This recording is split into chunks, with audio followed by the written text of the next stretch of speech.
अगर आप लोग तैयारी कर रहे हैं समीक्षा अधिकारी या फिर सहायक समीक्षा अधिकारी की या फिर यूपीपीसीएल 2023 की, तो आपको हर महीने जो हमारा ये सीरीज है जिसमें हम 1000 एमसीक्यू जो कि डिस्क्रिप्टिव रहेंगे इनको कवर अप कराएंगे। और इसके वीडियोस को आपको देखने के लिए सिंपल आपको हमारे चैनल को ज्वाइन करना है। ज्वाइनिंग फीस मात्र 59 रुपीज़ है।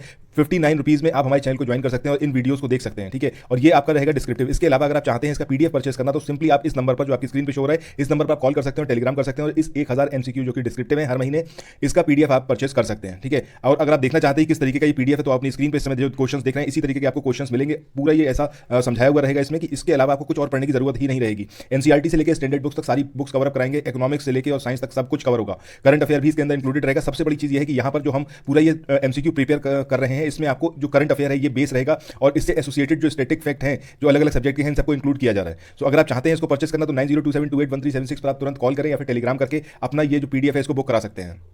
दोस्तों अपनी स्क्रीन पे जो आप इस समय देख रहे हैं ये हमारा टेलीग्राम चैनल है, इसको आप तुरंत ज्वाइन कर लीजिए। इसमें कोई भी आपको फीस नहीं देनी है, ये फ्री ऑफ कॉस्ट है और इसमें आपको डेली बहुत सारे एमसीक्यू देखने को मिलेंगे जो आपके पीटी का एग्जाम होगा या फिर कोई भी और एग्जाम हो गया वनडे वाला, उस सब में बहुत ज़्यादा फायदा करेगा। करंट अफेयर भी इसके अंदर साथ में इंक्लूडेड है, तो हर एक चीज़ यहाँ पर कवर अप कराई जा रही है। इसको आप तुरंत ज्वाइन करें, डिस्क्रिप्शन बॉक्स में इसका लिंक दिया हुआ है।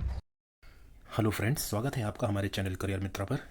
और आइए उस क्विज की श्रृंखला को आगे बढ़ाते हैं। लेकिन मैं फिर से कहूँगा अपने प्रति ईमानदार रहें। जो भी प्रश्न मैं आपको बता रहा हूँ जैसा कि वो बहुत ही महत्वपूर्ण प्रश्न है, तो मेरा जवाब देखने से पहले कृपया अपना जवाब पहले खोजें और फिर आगे बढ़ें। चलिए आरंभ करते हैं। क्वेश्चन नंबर 1, निम्न में से कौन सा कथन मौद्रिक नीति समिति के संबंध में सही है? इसे वित्त मंत्रालय के द्वारा जारी किया जाता है। मौद्रिक नीति समिति वित्त मंत्री की अध्यक्षता में संपन्न होती है। मौद्रिक नीति समिति में 6 सदस्य होते हैं और मौद्रिक नीति समिति का निर्णय बैंकों पर बाध्यकारी नहीं होता। तो इसका सही जवाब होगा इसमें से जो तीसरा कथन है वो सही है, दैट इज मौद्रिक नीति में 6 सदस्य होते हैं। आगे बढ़ते हैं। ग्लोबल स्किल रिपोर्ट 2022 के संबंध में निम्न में से कौन सा कथन सही नहीं है? समग्र कौशल दक्षता के मामले में डेनमार्क शीर्ष पर रहा। समग्र कौशल दक्षता के रिपोर्ट में भारत का स्थान 68वां रहा। कौरसेरा वैश्विक ऑनलाइन प्रशिक्षण मंच जो इस रिपोर्ट को जारी करता है, और कौरसेरा की स्थापना 2012 में डाफने कोल्लर और एंड्रयू न्यूनेस ने की थी। तो देखिए नीचे के सारे कथन सही हैं, लेकिन समग्र दक्षता के मामले में डेनमार्क शीर्ष पर है, ये कथन गलत है। आगे बढ़ते हैं।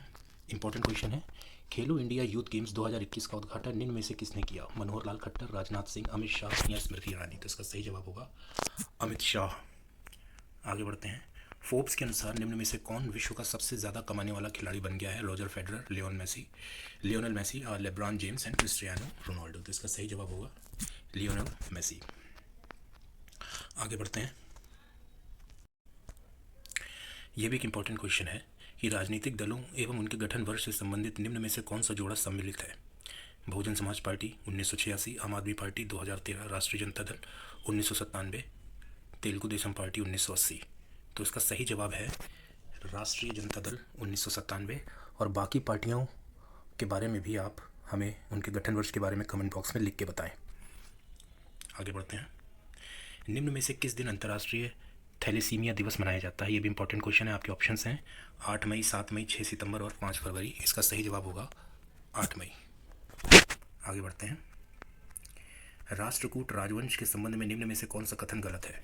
इसकी स्थापना दत्ती दुर्ग ने की थी और मानेखेट को अपनी राजधानी बनाया। गोविंद तृतीय और अमोघ वर्ष का संबंध किसी राजवंश से रहता है, इसी राजवंश से रहा है। और अमोघ वर्ष ने कन्नौज के नागभट्ट पर आक्रमण करके उसे हराया और मालवा को अपना साम्राज्य में मिला दिया। और इंद्र तृतीय किसी साम्राज्य का एक महान शासक रहा। तो इसमें अमोघ वर्ष ने कन्नौज के नागभट्ट पर आक्रमण करके उसे हराया और मालवा को अपना साम्राज्य में मिला लिया, ये कथन एक्चुअल में गलत है। तो इसका ऑप्शन 3 सही होगा। आगे बढ़ते हैं। मुस्लिम लीग के किस अधिवेशन में अंग्रेजों को बांटो और वापस जाओ का नारा दिया गया? 1906 ढाका, 1916 लखनऊ, 1940 लाहौर, 1944 कराची? तो इसका सही ऑप्शन होगा 1944 कराची।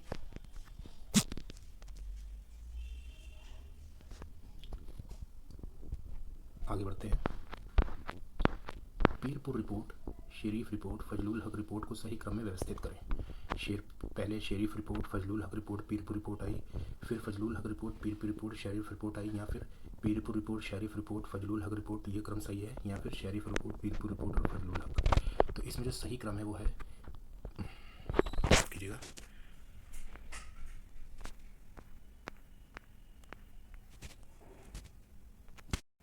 तो इसमें जो सही क्रम है वो होगा पीरपुर रिपोर्ट, फिर शेरीफ रिपोर्ट और फिर फजलुल हक रिपोर्ट। आगे बढ़ते हैं। स्वामी श्रद्धानंद की हत्या निम्न में से किस वर्ष की गई है? ये भी एक इंपॉर्टेंट क्वेश्चन है, कई बार पूछा गया और पूछा जा सकता है। 1924, 1925, 1926, 1927। तो इसका सही जवाब होगा 1926। आगे बढ़ते हैं। पूजा स्थल विशेष प्रावधान अधिनियम निम्न में से किस वर्ष पारित किया गया था? 1990, 1991, 1992, 1993। तो इसका सही जवाब होगा 1991। आगे बढ़ते हैं। आईपीसी की कौन सी धारा राजद्रोह कानून से संबंधित है? इंपॉर्टेंट क्वेश्चन है। आपके ऑप्शंस हैं धारा 124A, धारा 124B, धारा 123A और धारा 120A। तो इसका सही जवाब होगा धारा 124A। बाकी की जो धाराएं हैं वो किस किस कानून से संबंधित हैं, कृपया हमें कमेंट बॉक्स में लिख के ज़रूर बताएं। आगे बढ़ते हैं। हड़प्पा सभ्यता के एक हिस्से को लोथल की खुदाई की खोज किसने की थी? Dayaram Sahni, Rakhaldas Banerjee, SR Rao, SR Bisht. तो इसका सही जवाब होगा SR राव। ठीक है, आगे बढ़ते हैं।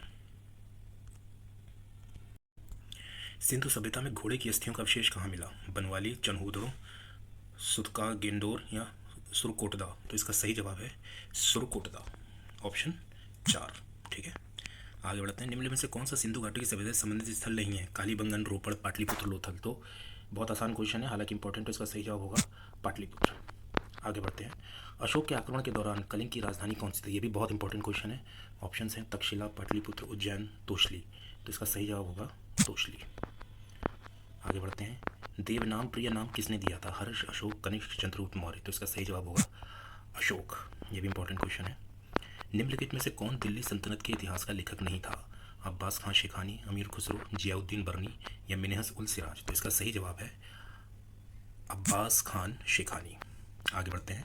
आईने अकबरी किसने लिखी है? फैजी, बीरबल, अबुल फजल या मुल्ला दो पियाजा। तो इसका सही है अबुल फजल। आगे बढ़ते हैं।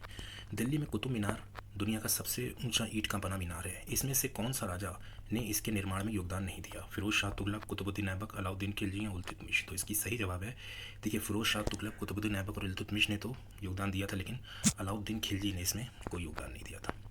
आगे बढ़ते हैं।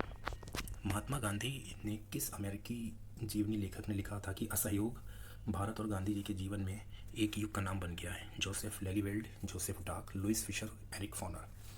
तो इसका सही जवाब है लुइस फिशर। ये भी इंपॉर्टेंट क्वेश्चन है। आगे बढ़ते हैं। नेताजी सुभाष चंद्र बोस ने आज़ाद हिंद सरकार की स्थापना कब की? जुलाई 1943, सितंबर 1943, अक्टूबर 1943 या दिसंबर 1943। तो इसका सही जवाब है अक्टूबर 1943। ये क्वेश्चन भी अपने आप में बहुत बहुत इंपॉर्टेंट है। इसके बाद में हम आज का एक लास्ट प्रश्न और कर रहे हैं। वो है कि भारतीय विधान पालिका प्रथम बार द्विसदनीय बनाई गई कब? 1892 के भारतीय काउंसिल एक्ट द्वारा, 1909 के भारतीय काउंसिल एक्ट द्वारा, 1919 के भारत सरकार अधिनियम द्वारा या 1935 के भारत सरकार अधिनियम द्वारा। तो इसका सही जवाब होगा 1919 के भारत सरकार अधिनियम द्वारा। तो दोस्तों, उम्मीद करता हूँ कि ये जितने भी प्रश्न हैं ये आपको समझ में आए होंगे, और ये भी उम्मीद करता हूँ कि आपने पूरी ईमानदारी के साथ इन प्रश्नों को हल किया होगा। मेरे उत्तर देने से पहले आपने खुद अपना मंथन किया होगा और उसका उत्तर देखा होगा। इसी उम्मीद के साथ कि आप अच्छा स्वाध्याय कर रहे होंगे, सेहतमंद होंगे, मस्त होंगे, मैं अपने वीडियो को ख़त्म करना चाहूँगा। तो इसको लाइक, सब्सक्राइब और शेयर करना ना भूलें, और अच्छे से पढ़ें और खूब आगे बढ़ें। मिलता हूँ फिर से एक नए वीडियो के साथ। तब तक के लिए नमस्कार। Have a nice day.